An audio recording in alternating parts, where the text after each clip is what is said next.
NOC Life. Comics, movies, and TV, yeah. Pop culture with a different perspective. Watch it on your screen, hit play, so check this. This is the Hard NOC Life. Yeah, this is Keith. Hello, Dominic. What's going on? I'm doing okay. How are you? How was your weekend? I'm sure you didn't pay as much attention to the NFL draft.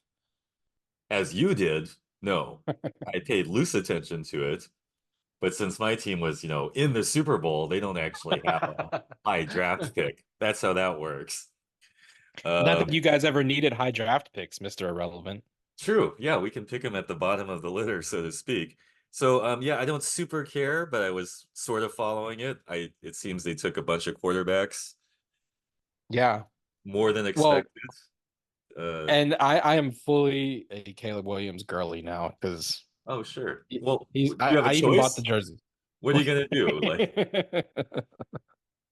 I mean, I was firmly in the Justin Fields camp, anyone who listens. Yeah. But to be fair to me, at the time, Justin Fields was the Bears quarterback. Caleb Williams was not. As of Thursday, Caleb Williams is the Bears quarterback, and he is my quarterback. He sure is. But what really what I got stoked about was drafting Rome Odunze at number 9, who is like the third best wide receiver in the draft, but sneakily maybe the best wide receiver in the draft. So we got those two guys. We got a left tackle project in the 4th round.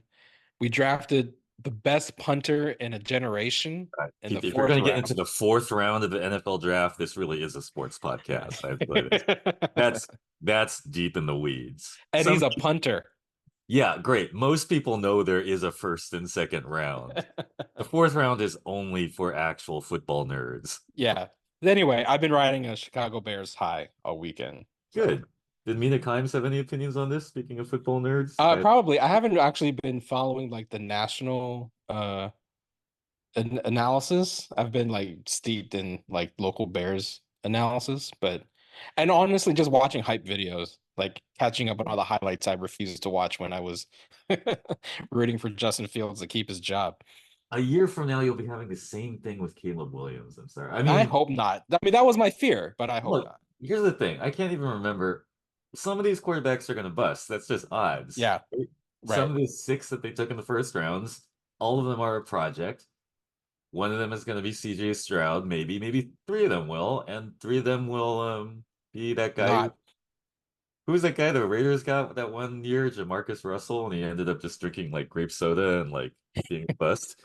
Well, I think to me the funniest story, and we'll leave the football talk here. The funniest story was the Atlanta Falcons, who just signed Kirk Cousins to a gazillion-dollar contract. Yeah, drafted Michael Penix Jr. at number 8, who is not only a quarterback that they don't need, a position they don't need in the draft. He's also injury prone because he's had ACLs in both knees. Yeah, and he's 27 years old. So even if he sits behind Kirk Cousins, 27. Is he in college or he's just? Yeah, it's COVID allowed people to go to college for 6 years. Oh, right, totally. Some of his highlights was throwing to people who have been I think one of his highlights was against Justin Herbert. Yeah, because he's just been in college forever. So I just thought that was hilarious that they draft, and this is right before we picked Rome Odunze. That is hilarious. I mean, are you sure you don't want to go on a further rant to the 3 Atlanta Falcons fans that exist in the universe? I'm sure thinking about this deeply because it makes sense to me. I mean, Kirk Cousins is solid, and if you have a guy who's more of a project than usual, you set him up next to a guy who is inarguably an effective veteran. That's the thing about Kirk Cousins. He's a joke. Yeah. He's sort of a punchline of jokes, but he's inarguably an effective football player. And this isn't the first time it's happened to him because when he was at the then Redskins, they drafted RG3 to take his job, and they're doing it again. And at the end of the day, went to becoming a commentator at ESPN in 3 years or something. Yeah, exactly. He did the fast track of football. Oh, great. Well, speaking of bad knees, he had terrible knees, and that's what happened. Well, speaking of Atlanta, here's that segue. Okay. The thing I want to talk about more than the Atlanta Falcons is a movie that's I'm assuming being shot in Atlanta because everything that Marvel Yep. does is shot in Atlanta, and that's Everything the is Atlanta.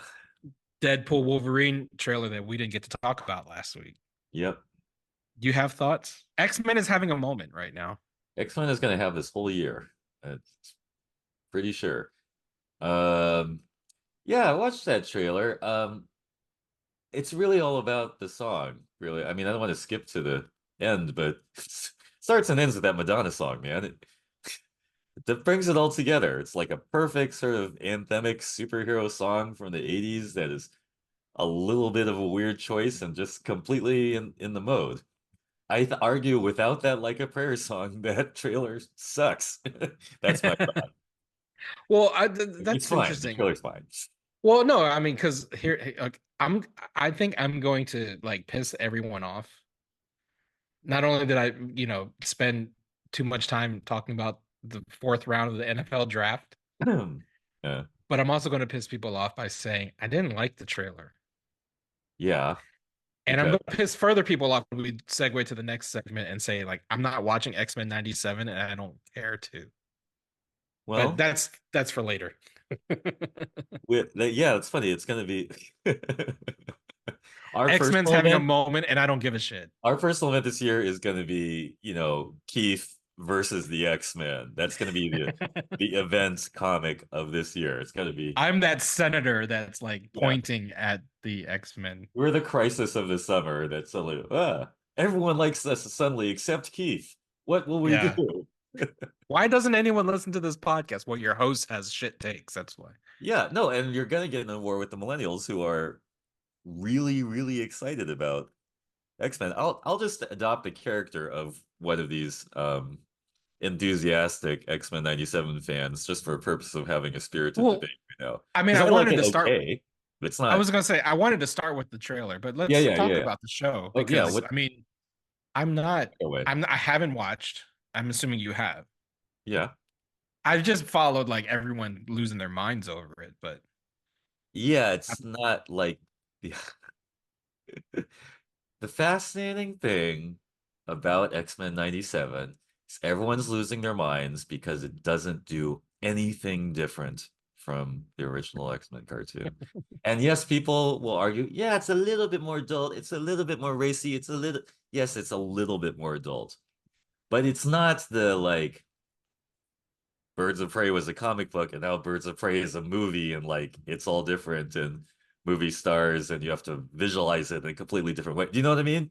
It's Mhm. not that delta between a comic and a live action movie, which is exciting. The delta um between original X-Men cartoon and X-Men 97 is like they changed how Rogue was drawn a little bit. You know, they have the same voice actors. The aesthetic is entirely the same. They It kept the doesn't. theme song. They kept the theme song. I guess for the thing that really stands out, the aesthetic level at which it's at is entirely the same. It's not like adulted up or like new technology or any of that. It's just that cartoon again, and Rogue is drawn a little bit different. So it's really just like a straight time warp. And I understand that's why people are losing their minds because they're just going, oh, I want to feel like a kid again. And this is exactly that.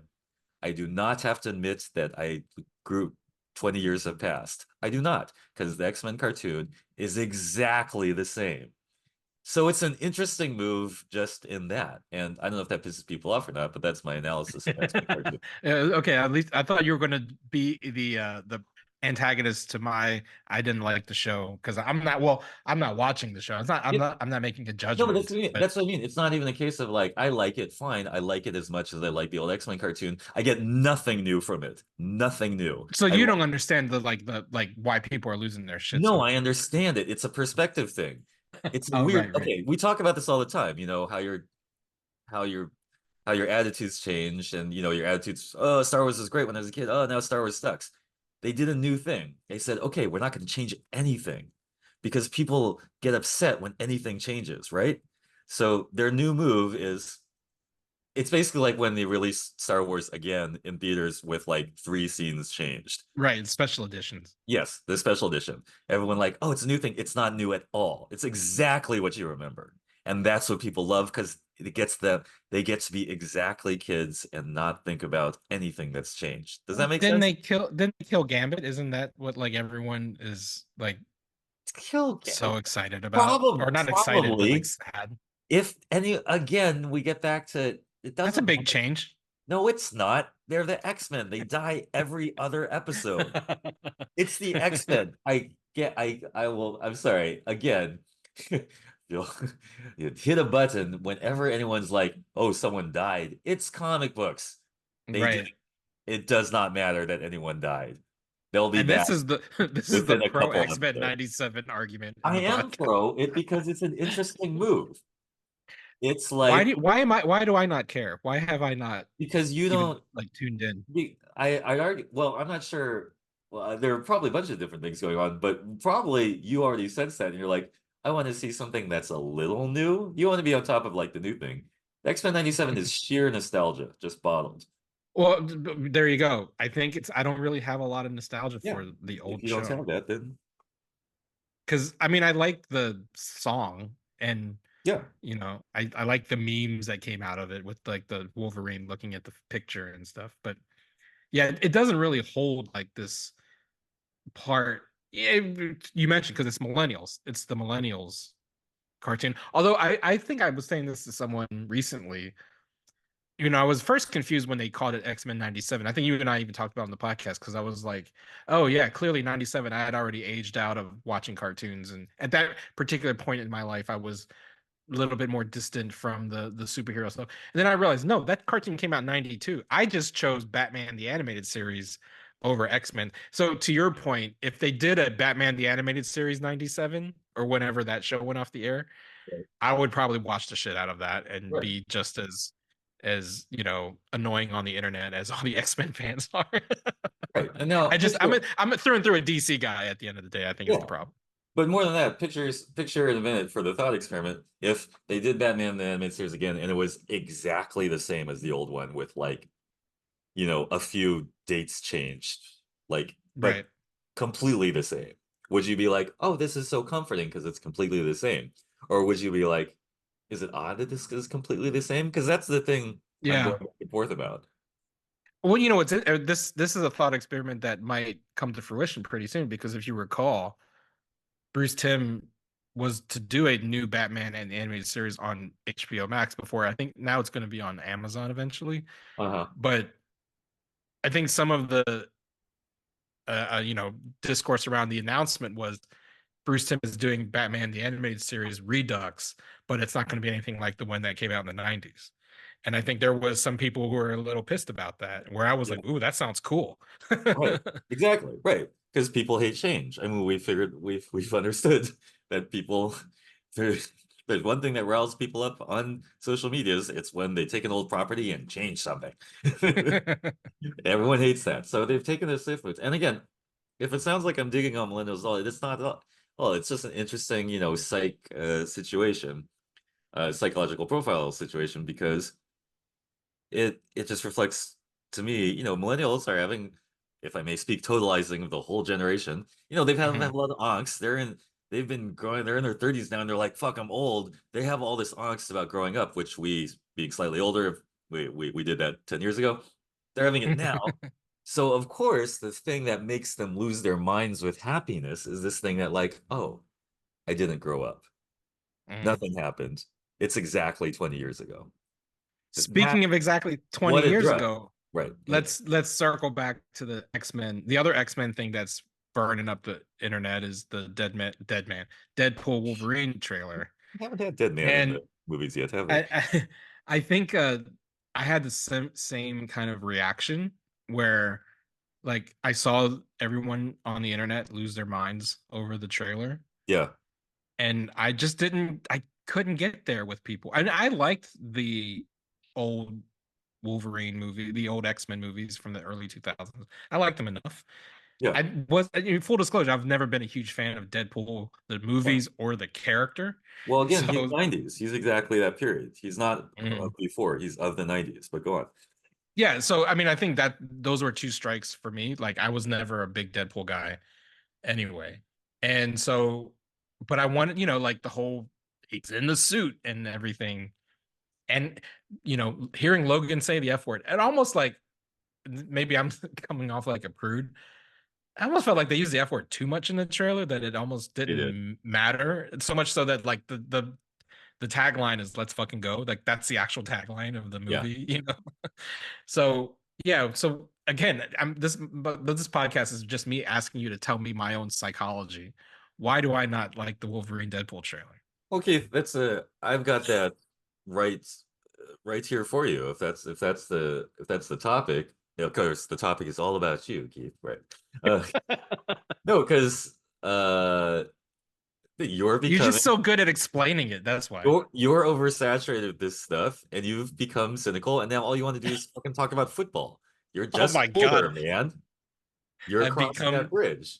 Now Yeah, I guess so. you're about like, 6 months away from hey kids, get off my lawn with your cosplay and shit like that. I So might have already moved there, to be you're at honest. you're at a point, and this is important because you know th- where will you go in this turning point, or in such a way Am I that becoming a Republican? You're telling me I'm becoming a Republican. that might be the next move. You'll be like, oh gosh, I'm a reformed comic book person because it The all Nerds of starts to Color is bother me. joining Daily Wire.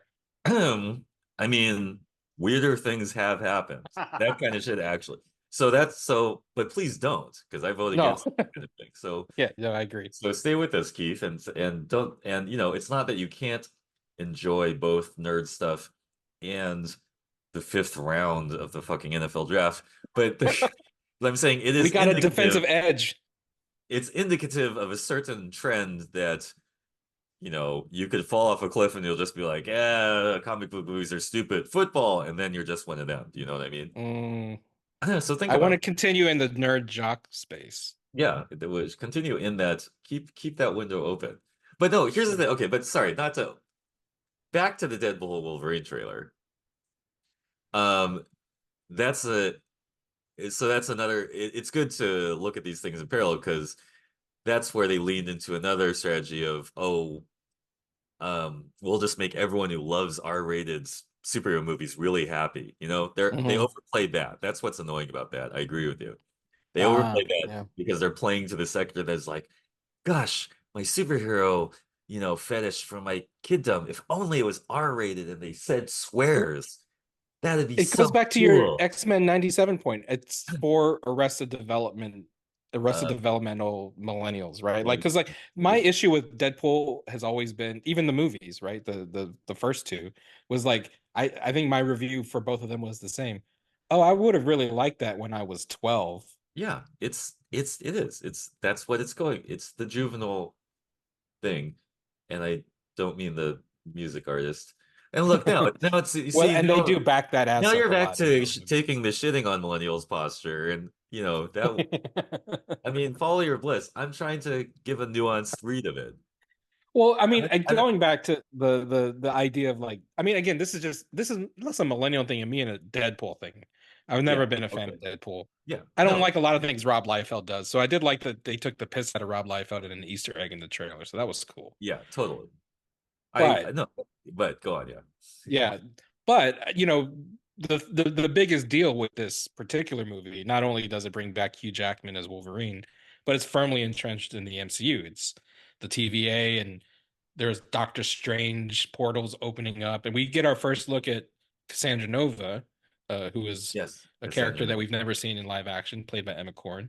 So like there are some interesting things that will bring. I mean, it's not like I'm saying I'm not going to see this movie. Like I will be in the theater for Of this course, movie. we all show.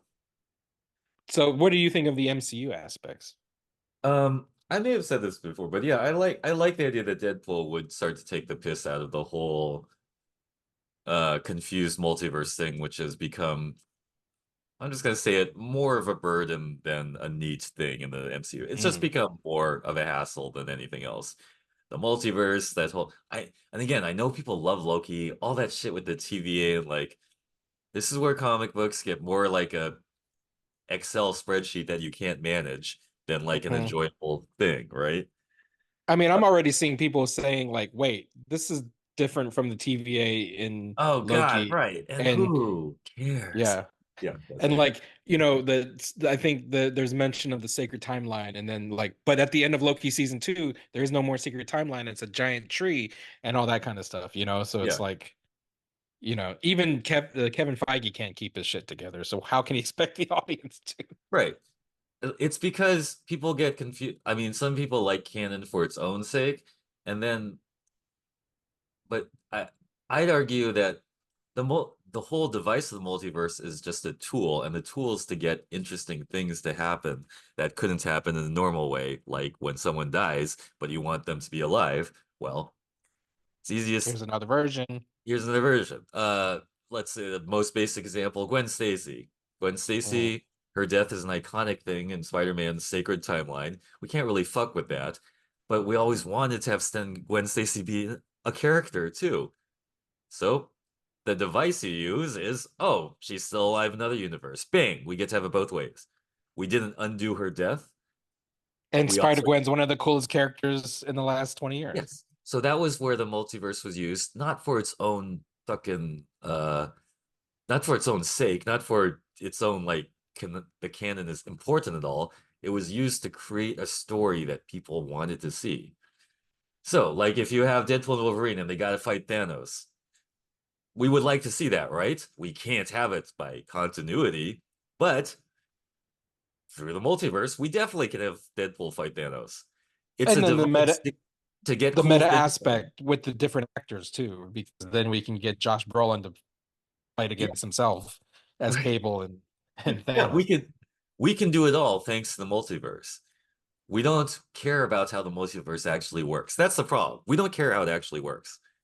The Right. TVA like gives you the idea that you should care whether the sacred timeline is, controlled by A or B. No one cares. We just wanted to engineer interesting matchups, basically, We if I just could want to see Tobey more term. Maguire, Andrew Garfield, and Tom Holland share Exactly. a We screen wanted to together. see that, and the multiverse is the device that allows us to do that. We have no care at all how it works. No one cares. Just stop with the TVA and the this guy started this timeline here, and this one is administrated by so dull. Sorry, I'm on one now, because Oh, my this is whole this is point my whole point is if the Deadpool Wolverine movie knows what's good for it, it will spend very little time on the logistics of that TVA nonsense and use the device as Deadpool does to just fuck shit up and have fun stories. Oh look, I'm in yeah. the universe. I'm fighting Thanos. Oh look, here's Baby Me. Oh look, here's Gwenpool. I want to see Gwenpool in the movie.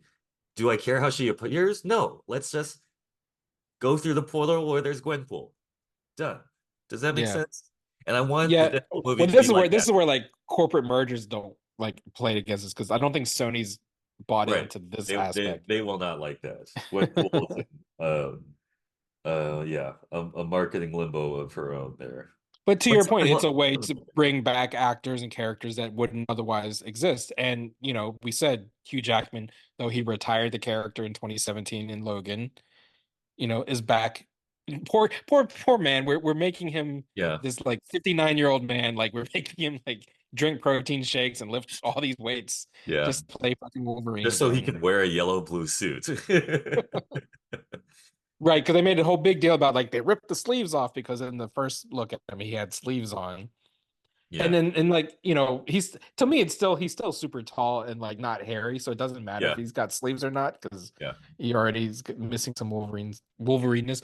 But clearly the most iconic person to ever play Wolverine, the only person to ever play Wolverine in live action.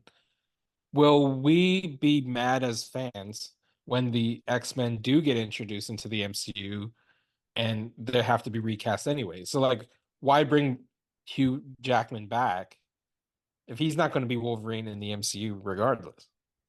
Um, I assume he dies and has a great death scene. Well, I've been there, done that. It was called Logan. So Right, but I assume they do it again. They That's also did that in the Flash with Michael Keaton Batman. They gave him a big death scene. yep. I mean, but Death Scene is a trope that keeps giving. It's not like we see again the X-Men. The X-Men has a death scene like every other minute. Um, no, I mean, but yeah, no, because you gotta, yeah, I understand what you're saying. It is awkward to get old man Jackman into the suit when he probably just wants to think about the fourth round of the NFL draft or some shit like that, or like barbecues. Yeah. But Oh, speaking of fourth round, the punter we drafted also from Australia. Just I'm saying, full just like circle. a super kicker, just like Hugh Jackman's native land. Yeah. But I think it's good because I'd argue Hugh Jackman was really good at Wolverine and will always Yeah. be really good at Wolverine. His height notwithstanding. I think I'll have a great moment. And it's funny because like he's been like I'm gonna say like the Logan movie was pretty good. Mhm. And like the other one, like Days of Future Past, which that X-Men movie, which this is probably most similar to, and like Mhm. time traveling, was really bad.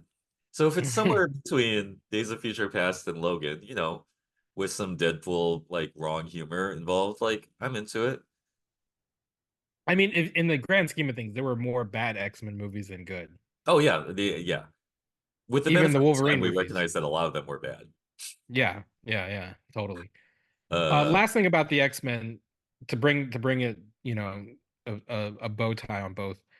One of the, I guess, rumors, for lack of a better term, is that X-Men 97 is doing so well for Marvel Studios, and it's such a big deal that they're going to somehow use the continuity from the cartoon and bring them into live action. So, like, the backstories of all of the mutants in the MCU will just be X-Men 97. What do you right. say about that? Uh, Since well, you love that continuity so much. and I love that show. No, I love that show with an asterisk. That Or would you prefer them take an original take on the mutants than just rehash the 90s cartoon? oh, if that's the question, I'm fine with rehashing it because the original takes on the X-Men have been suspect every time. Hmm. I mean, so again, okay, so if we get to the place where if we're talking about me as an actual X-Men fan, which I am, I love that the cartoon is faithful to this big Claremont universe, and Right. all the artists. I won't name them all, but all the artists. But the point is this Claremont A lot universe, of Jim Lee, a lot of Jim Lee in a lot of the Jim Lee, X-Men but cartoon. let's say what's lovely about it is all this shit that Chris Claremont and the artists, I'll just name them real quick: Byrne, Cockrum, Jim Lee, uh, Paul Smith. They invented all that shit. Okay, Mm. hopefully they're getting paid $1 zillion. They probably aren't. But the thing that actually makes it great is all the storylines that they're just doing faithfully from Chris Claremont's run. Life, Death, the Sentinels, the Phoenix, all that shit. So it's just being interpreted into cartoon form. So that said, because I have faith in that part, because I too love the X-Men from that run, even though I have my issues with Chris Claremont as a writer, that's the well that we're all drawing from. And stick with it in the movies is fine. Don't try to do, because the way X-Men movies went bad is like they did like struggle with this thing of like, well, how shall we translate to the screen? We'll do sort of X-Men-y stuff, but we'll do a twist. We'll put them all in rubber black. And we're like, well, that's added nothing good. They actually, there's a line, and there's a new teaser for the last three episodes of the cartoon that just came out Uh, where Cyclops makes that joke. I think he gives Cable a blue costume, and Cable says, "What am I supposed to do with this?" And Cyclops says, "What'd you expect? Black leather?" I yeah, thought that was kind of neat. exactly. It's taking the piss out of they're saying mistakes were made. We should Right. recognize that mistakes were made. And it's the basically if it ain't broke, don't fix it. Like the X-Men, the Claremont run specifically, is deeply in us for a reason. It was a powerful universe it created, and it's up to the current batch of people as interpretive artists to use that and yes, sell it. Um, and do you know what I'm saying? It's like Mhm. they don't need to add shit. They need to interpret the Claremont stuff. They've I don't know if they've always known this or they just recently discovered it, but whatever the case, it's true. You just need to interpret the Claremont shit, and people will love it because that shit is powerful. The Phoenix story, the Mutant Massacre, the whole Jim Lee eras, the Gambit betrayal and all that shit. And I So just let me yeah ask you this. What would be your ideal way to introduce the X-Men into the universe? Because like I think what everyone is assuming is going to happen is that they're from a parallel universe and then somehow will get merged into the main Marvel universe. Maybe through the machinations of Deadpool and Wolverine, that the X-Men universe, whatever yeah version, will somehow be integrated into the main Marvel universe through but they will have their own kind of like history and world, and then that'll be separate and apart from the MCU we've known for the last 12 years. yeah Or would you prefer that the mutants are more organically part of the MCU, and that because we've already seen like Ms. Marvel and a couple of other characters have had the mutant gene and things like that. So like the X-Men as a force haven't existed. Every time we've seen mutants other than Kamala, they've been, like in parallel universes like Professor X or whatever. But so I guess the question I'm asking is like, do you like the idea of like, well, let's just take a fully formed X-Men universe and just mush it into the current MCU, or have them like be a part of the MCU organically? So like all of the uh classic X-Men stories just happen later than they would uh have in traditional Marvel continuity. Does that make sense? So like we've yeah already fought totally. Thanos, and then now we'll do like Dark Phoenix or Yeah, their origin stories and everything, right? Does that make sense? absolutely. No, it's an excellent question. And I'm going to table the sub question for a second of whether was someone suggesting that I'll actually bring just the animated characters into live action? Because I don't know how practically that works, but and I'd like to know what you think about that, but that's a sort of a separate sub question. Hmm. As far as the question you're directly asking, it's are you sort of saying can we align the origin stories like we did with Spider-Man and Civil War and they're just or Yeah, or is it? I mean, is it too much? Because the like because here's my thing with, if we were to do that and make it more organic, because the X-Men have never existed. uh-huh. If we were to now say like all of the like there are people being born with a mutation gene that's giving them superpowers, I feel like in a post Avengers world where we already look up to, and this is something that I never quite understood honestly in the Marvel universe anyway. Okay. Like, how can we still have mutant discrimination if Oh, like oh. we already Huh. are understood that people have superpowers, and we live in a world like they've already done the Sokovia Accords and things like that, but Right. like at the end of the day people still like cheer on the Avengers. Right. You know what I mean? So No, like that's the yeah. only thing that like to me makes it weird to have like the mutant storylines happening in a post Avengers world. But at the same time, like I feel like that's more organic than, oh, here's a fully formed universe and we're just plopping it into the MCU. Yeah, no, that's interesting. It's a good question. Yeah, because it speaks to, the sort of where discriminated minority thing is so central to the X-Men experience. Um, I think that would be an interesting story to do actually if it turned that way, because there are hints of that. You mentioned Civil War, Sokovia Accords, and all that. It would be interesting if an overarching storyline was just that people started to not like the Avengers or any heroes that much, and Hmm. that would nicely parallel what we consider the central X-Men story, which is Mm. we could go through that era. People, we fucking hate the Avengers now. That Hulk is a freak. Oh, now there's some more of them. Fuck, we hate them too. And that would be an interesting story for the MCU to tell. I don't know if they're going to tell that story. Well, the Thunderbolts is Right. supposed to be their Dark Suggest that. Avengers movie. Yeah, Right. so maybe. Yeah. Maybe it all turns out, yeah, and it turns anyway. But so that's hypothetical. I think that would be a good story to do.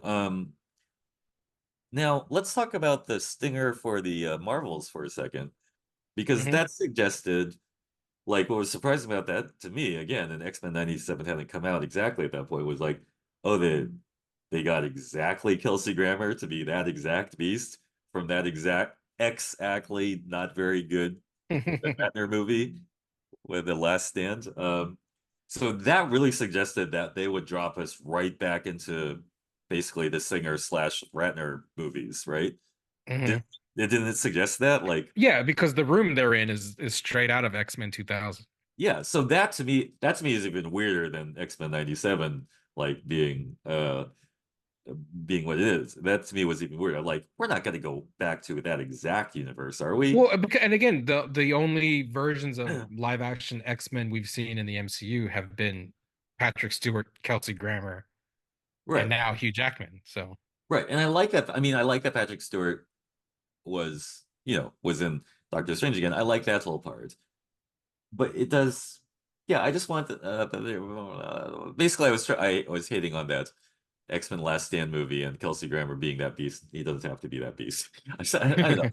But I mean, he the looked whole, at least he looked more like comic book Beast in Marvels than he did yeah, in yeah. X-Men last time. And again, and so that's one, so there's that data point, and the other data point is Miss Marvel, where it's like, oh, she's sort of the new generation of mutants, and we call them mutants now. And because if we're going into Marvel fandom, Kamala Khan, Miss Marvel was never part of X-Men, like Right. She's an old school. Inhuman.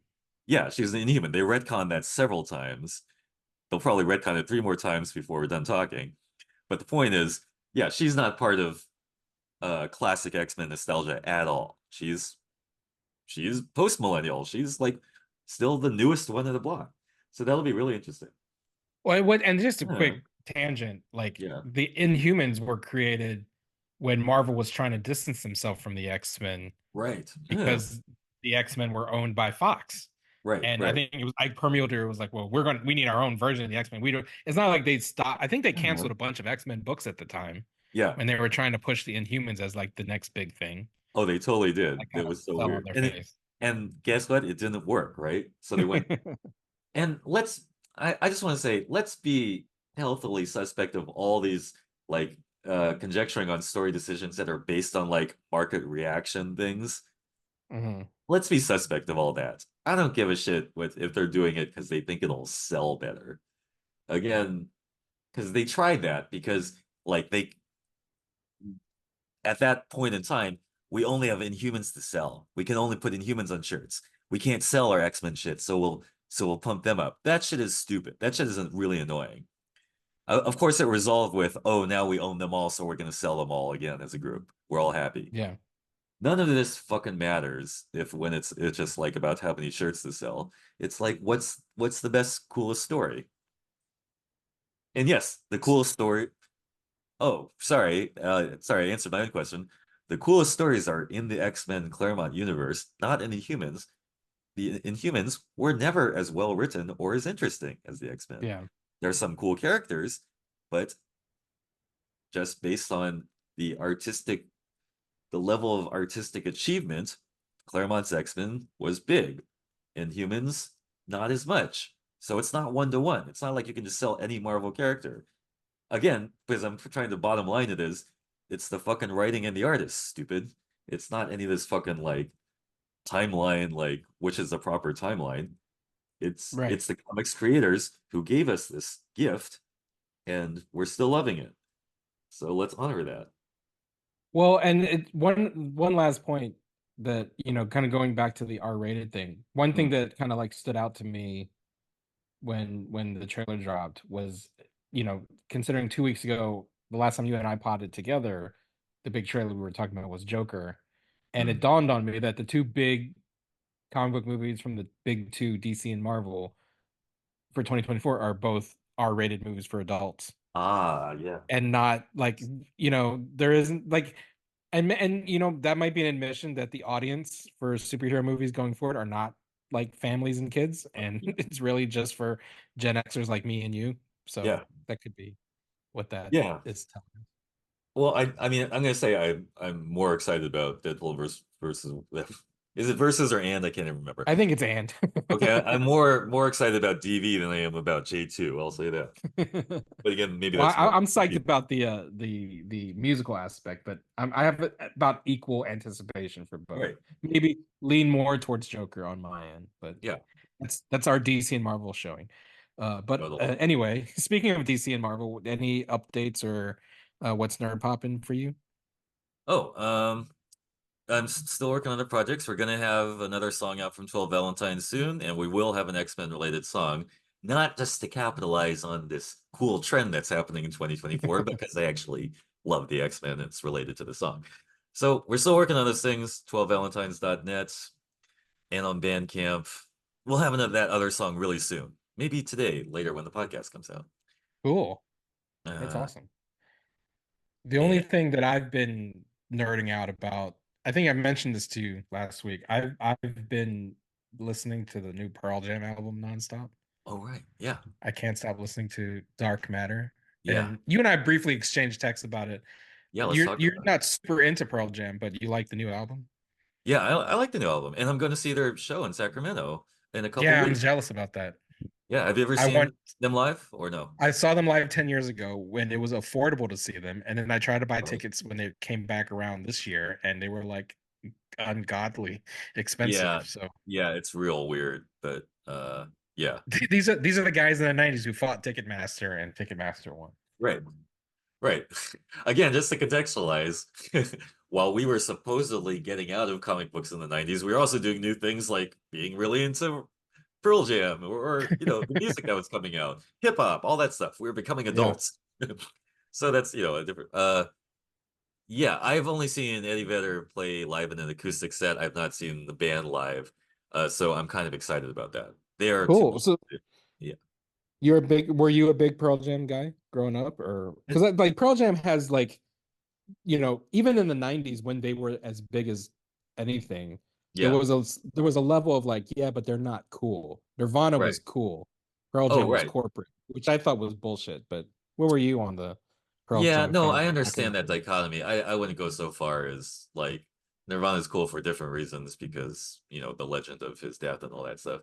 Mm, I think it was a very big deal because I was going to college in the 90s when Versus comes out, and so that's a very big imprinting deal. Like that album hmm and the Liz Phair's first album, speaking of hmm Chicago, you know, that's a very imprinted thing apart from my nerd comic book art. So those first two albums of Pearl Jam will always be really a big deal to me. Hit all my nostalgia buttons, Vitology somewhat, and then whatever the albums after that, not as much.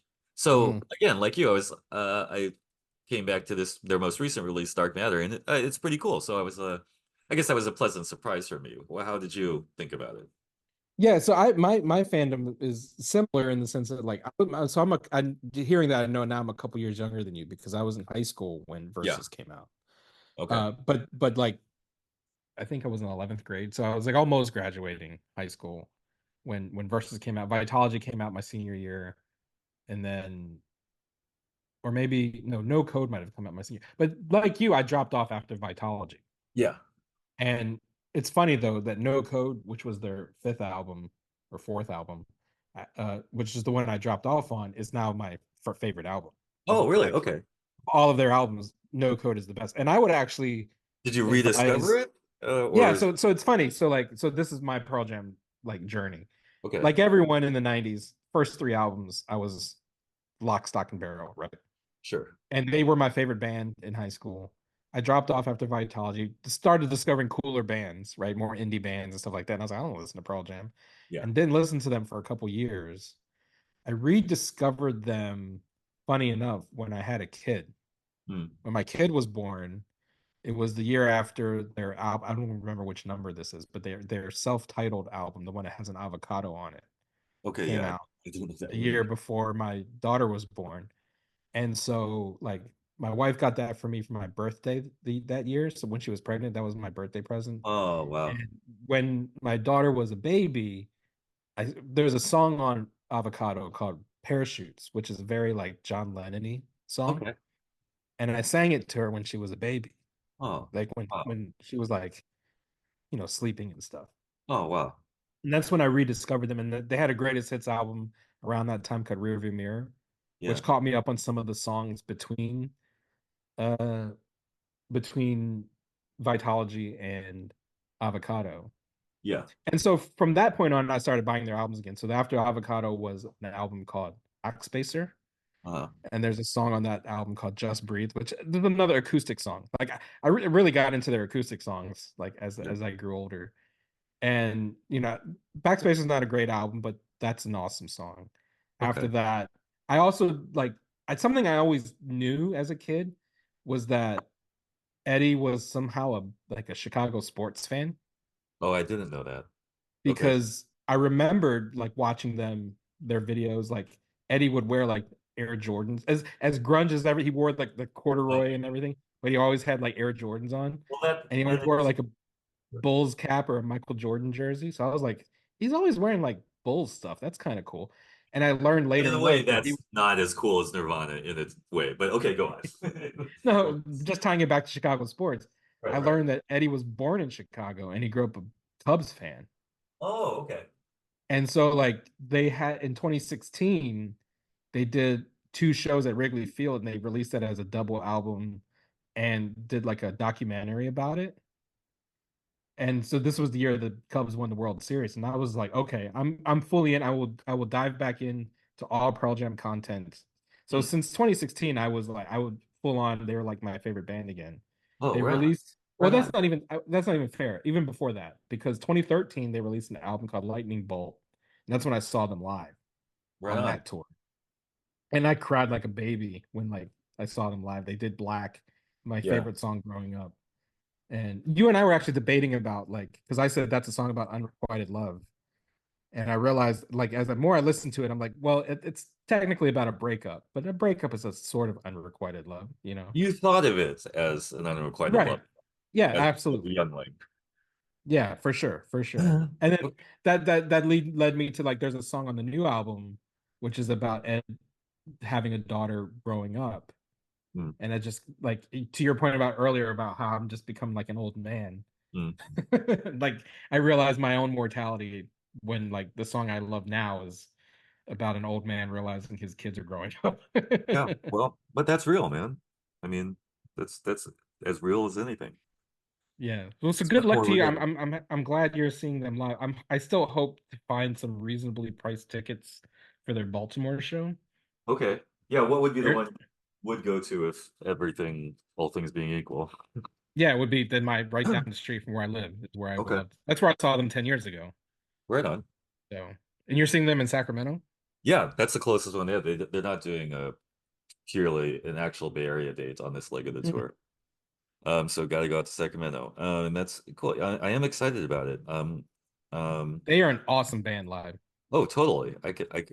Yeah, I'd like to. I didn't know they did a live album at Wrigley Field. I should listen to that. Mhm. That sounds really cool. Yeah, one of the coolest songs on it is a song called Red, Black, Yellow. And in the movie, I think, yeah, even on the song on the CD, but in the documentary in the movie, Dennis Rodman comes out because the song is about Dennis. And then Dennis Rodman comes out and he and Eddie like sing together on the song. Oh my God, that's crazy. Yeah. And kind of broy, but I get it. Yeah. Right Well, on. Dennis Rodman's the most punk rock sports athlete ever. So He's pretty punk rock. like legit, he's like legit punk rock though. Like, Yeah. he did things that people would frown upon even now, as progressive as we are now. But I mean, anyway, I do know the people you speak who really are opposed to Pearl Jam, so I'm not one of them, but like some of my karaoke buddies right now are just, rolling their eyes going, oh, fucking Pearl Jam. well, So that's what I I mean. know what That's you're talking interesting, about right? dynamic. There is a definitely like, well, and it's funny too because now they're so entrenched in like just popular culture that I think there are people who've discovered them in later years. And like, I joked about this on Jamie Noguchi's podcast a couple years ago, but like there's Uh-huh. like a cottage industry of YouTube videos where they just react to Pearl Jam's unplugged performance on MTV. Huh.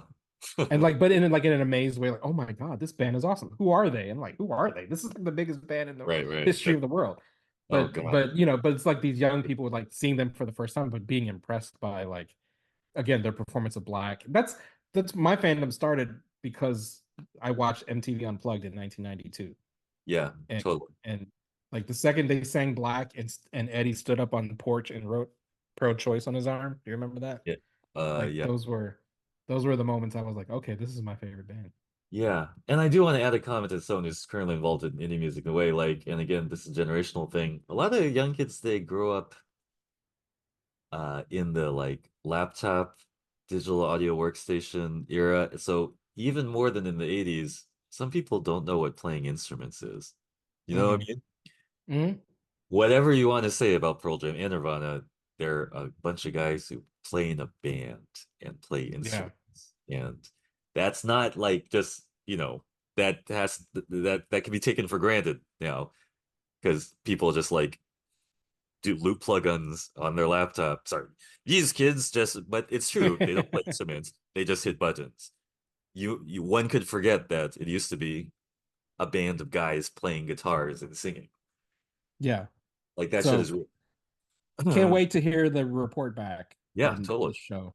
So that's it for us. Okay. How can people find you on the interwebs?